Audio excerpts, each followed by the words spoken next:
Welcome back, guys, to another episode. Here we are in the shed. Today what we're going to be looking at is tires. Now I know that tires are not a very interesting thing to talk about, but honestly they're one of the most important things to talk about when it comes to vehicles.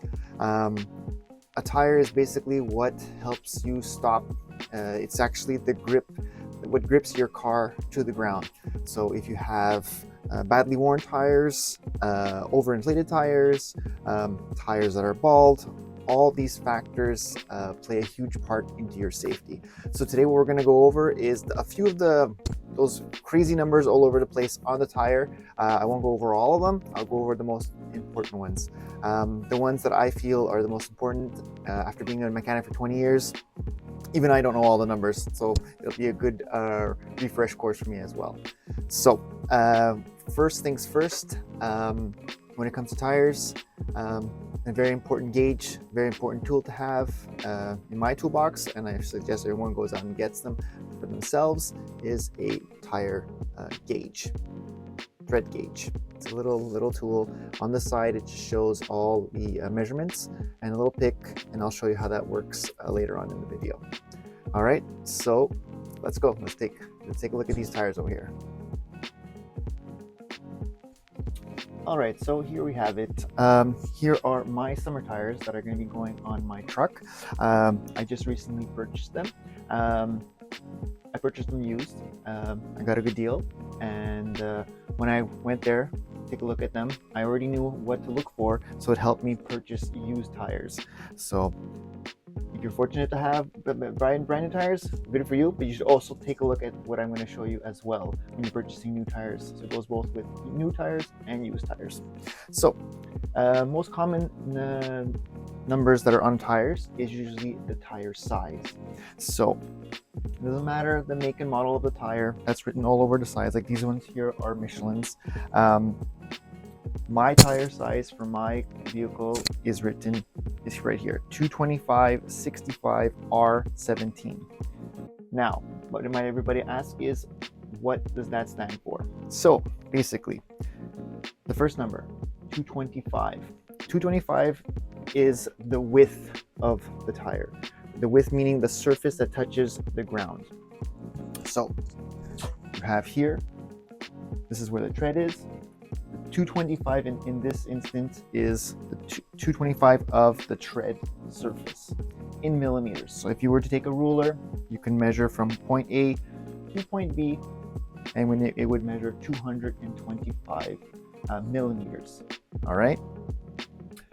Wider the tire, the more surface hits the road, the more grip you have for your vehicle. That is all calculated in the manufacturers, but when you go into aftermarket wheels, you can always get wider tires if you like, and then you have to recalculate the whole setup. That's a whole different video. So the next number is the middle number. In here, mine is /65. So what does that mean? That's for the sidewall. The way they measure it is that they take a percentage of the width of the tire, and that will measure the height of the tire, which was called the sidewall. So in this instance, this is 65, this length here is 65% of the max width on the tread.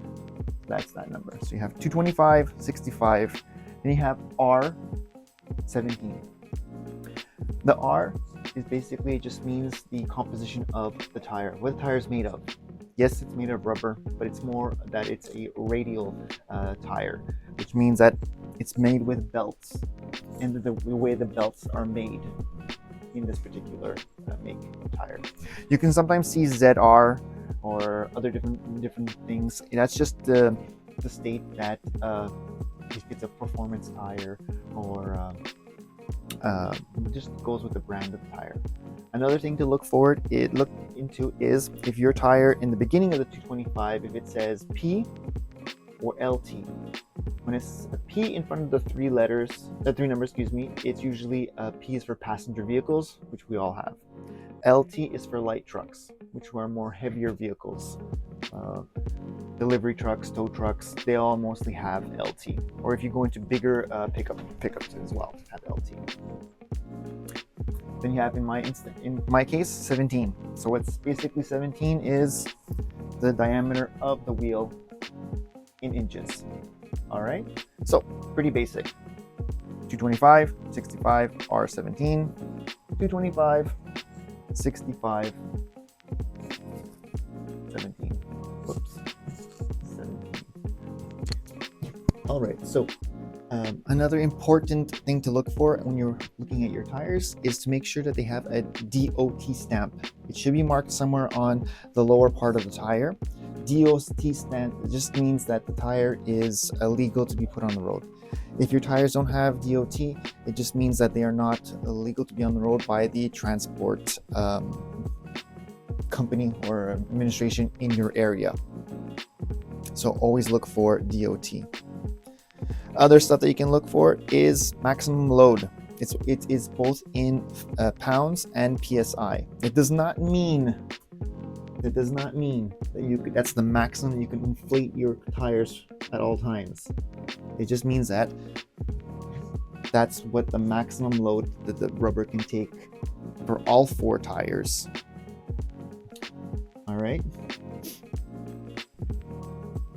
All right, so there is a better look of the DOT and the maximum load that you can put in, of air that you can put in tires. Another thing to look for is the date of the manufacturing of the tire. Rule of thumb, you usually don't want to have a tire that's older than, I would say, 5, 7, 8 years max, because they're already there. It's getting up there in age, and you would be seeing already wear and cracks in the sidewall. That's one thing to look into. When you already see cracks happening on the sidewalls, it's a good indication you need to replace your tires. So here is the date stamp. These tires in particular were made on the 50th week of 2022. So that means I should have, if everything goes well and the suspension in my car is good and wears evenly, I should have these for at least 5 to 6 years easily.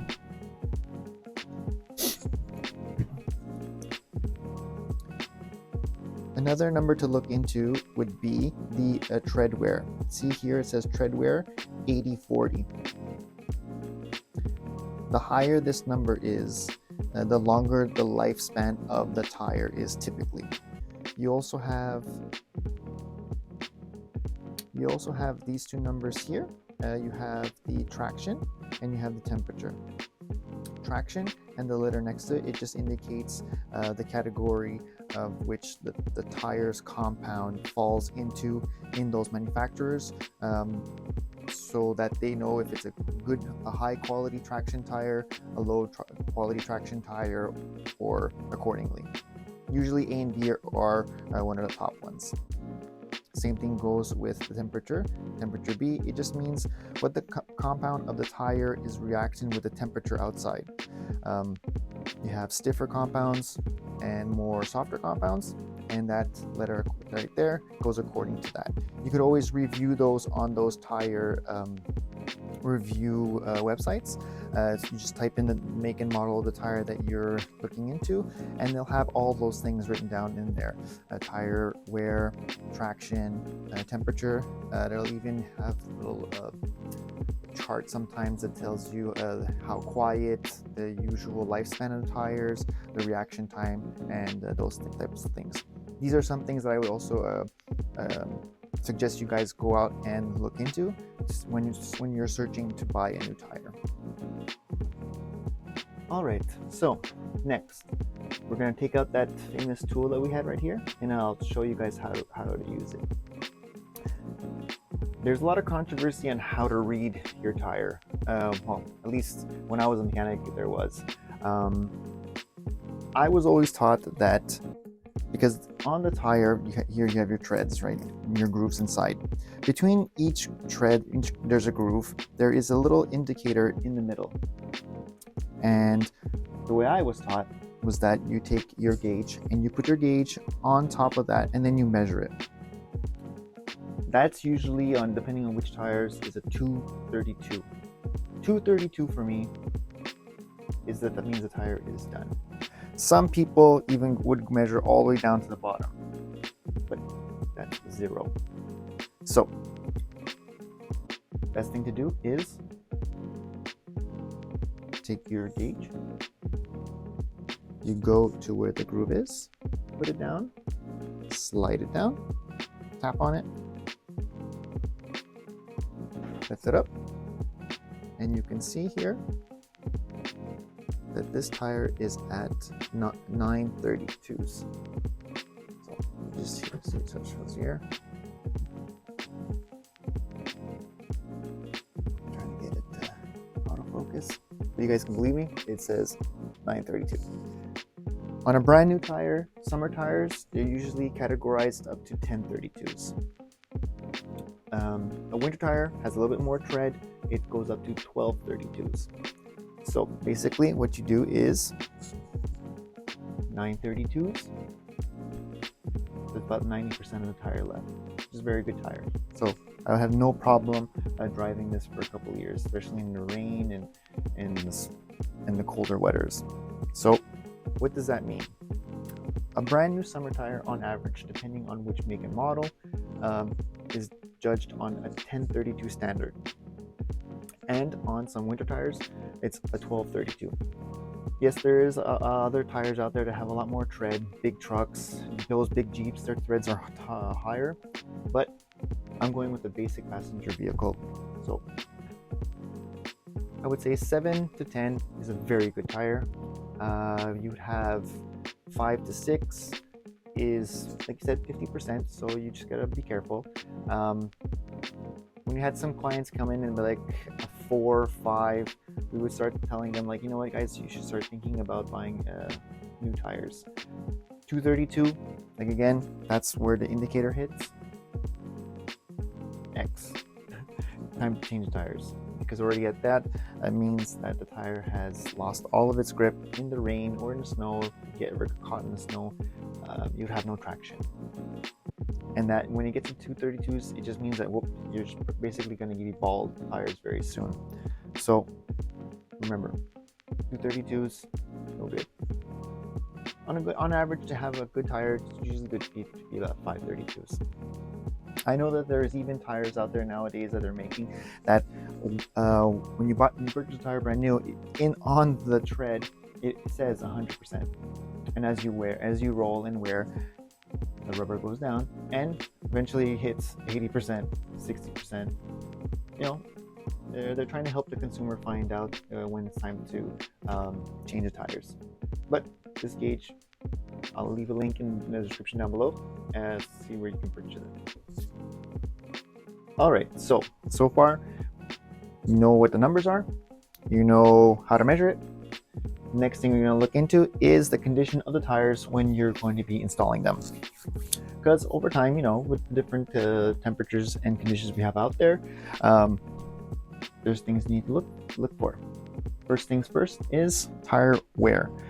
Whenever you're looking at your tire, make sure that everything is smooth. Pass your hand along the tire, and it should be very smooth. If there's any dents or any imperfections in the tire, it's a good indication that there might be something wrong on the suspension parts of the car, or the car might need an alignment. Again, you check the sidewalls just to see, make sure that there's no like indents. Make sure that there's no waves. Make sure that maybe the radial over time has not come undone, and you just feel a big bump on the sidewalls. Good indication when the tire needs to be replaced is when you're starting to get mini cracks everywhere. All right, it just means that the rubber is starting to lose its absorption, and you're going to need to start thinking about replacing the tires. Just because these little guys are still here does not mean that the tire is good. Another thing is, if you are someone that replaces just the tires and doesn't have a whole wheel assembly inside, just take a look sometimes and make sure that the inner walls of the tires and nothing is coming undone. Just want to be safe. Also, when talking about tires, you always want to make sure that your tires are always inflated to the proper PSI for your particular vehicle. You can always go online and you can find that PSI, or you can actually go to the vehicle, which we will in a little bit, and I will show you exactly where to find it on the car. And also there's little on that little tag, there's a little thing that says where the PSI is for the car. So each make and model have their own specific tire pressure to go into each specific tire.